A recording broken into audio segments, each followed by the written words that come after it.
தமிழ்நாட்டு மக்களின் மேல் இப்பொழுது டெமோக்ரசிஸ் ஸ்வர்ட் என்று சொல்லக்கூடிய இரண்டு கத்திகள் தொங்கிக் கொண்டிருக்கின்றன. ஒன்று, ஒன்றிய அரசால் இப்பொழுது புதிதாக நீங்கள் பின்பற்றியே ஆக வேண்டும் என்று கட்டாயப்படுத்தப்படுகின்ற மும்மொழி கொள்கை. இரண்டாவது, தொகுதி மறு சீரமைப்பு என்கின்ற பெரும் அபாயம். 1965 பின்பாக இப்பொழுது திடீரென்று மும்மொழி கொள்கையை ஏன் திணிக்க வேண்டும் என்கின்ற அந்த மிக முக்கியமான கேள்வியோடு தொகுதி மறு சீரமைப்பு என்ற பெயரில் தமிழ்நாட்டிற்கு இப்பொழுது இருக்கின்ற பாண்டிச்சேரியோடு சேர்த்து 40 இடங்கள், 39+1 ஆகிய இடங்கள் குறைக்கப்படுகின்ற அபாயம் இருக்கின்றது.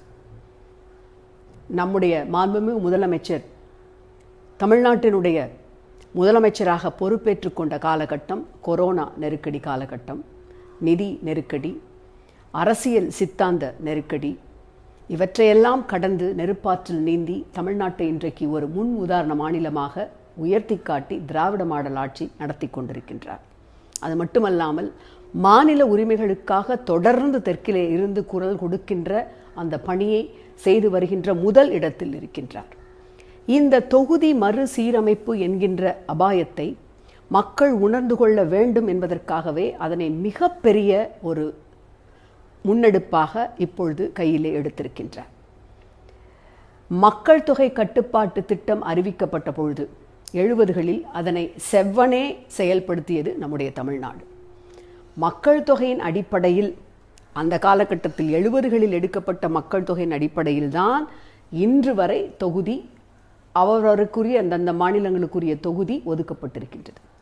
இப்பொழுது ஒன்றிய அரசு மிக தந்திரமாக 2026 ஆண்டு மக்கள் தொகை கணக்கெடுப்பை எடுத்து அதனை அடியொட்டி தொகுதி மறுசீரமைப்பை கொண்டு வர திட்டமிடுகின்றது.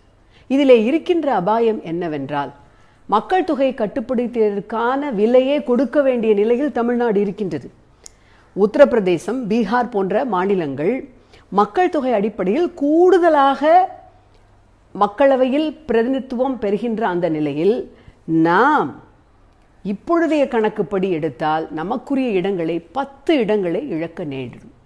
இந்த அபாயத்தை உணர்ந்துதான் நம்முடைய மாண்புமிகு முதலமைச்சர் அவர்கள் வருகின்ற 5ஆம் தேதி அனைத்து எதிர்க்கட்சிகளையும் அழைத்து ஒரு மிகப்பெரிய கூட்டத்தை நடத்தி இது குறித்து விவாதித்து நாம் நம்முடைய குரலை எப்படி ஒன்றிய அரசிற்கு காத்திரமாக எழுப்ப வேண்டும் என்பது குறித்து பேச இருக்கின்றார்.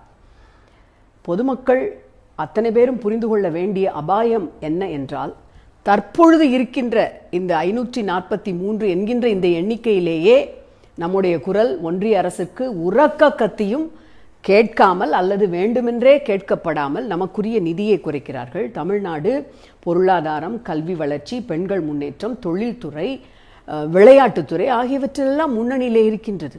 அதிக வருமானத்தை ஒன்றிய அரசுக்கு ஈட்டி தருகின்றது. அதிக வரியை கட்டுகின்றோம். நமக்கான ஜிஎஸ்டி வரி இழப்பீட்டு தொகை சரியாக தரப்படாததால் இன்று வரை அவதியுறுகின்றோம். இத்தனை நெருக்கடிகளுக்கு இடையிலும் நம்முடைய மாண்புமிகு முதலமைச்சர் ஏராளமான நல்ல திட்டங்களை நமக்கு தந்து திராவிட மாடல் ஆட்சியில் இமயமலையிலே இருக்கின்ற மிகப்பெரிய ஒரு திராவிட சிகரம் என மிளர்கின்றார்.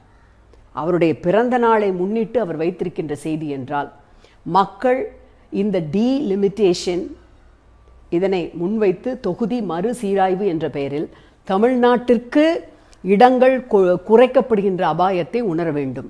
நம்முடைய மாண்புமிகு ஒன்றிய உள்துறை அமைச்சர் அவர்கள் தமிழ்நாட்டிற்கு இடங்கள் குறைக்கப்படாது என்றுதான் சொல்லியிருக்கிறாரே ஒழிய உத்தரப்பிரதேசத்திற்கு இடங்கள் கூட்டப்படாது என்று சொல்லவில்லை. மிக சாமர்த்தியமாக ப்ரோராட்டா முறைப்படி, அதாவது proportionally, according to the proportion this will be done என்று சாமர்த்தியமாக நழுவலான ஒரு பதிலை சொல்லி இருக்கின்றார்.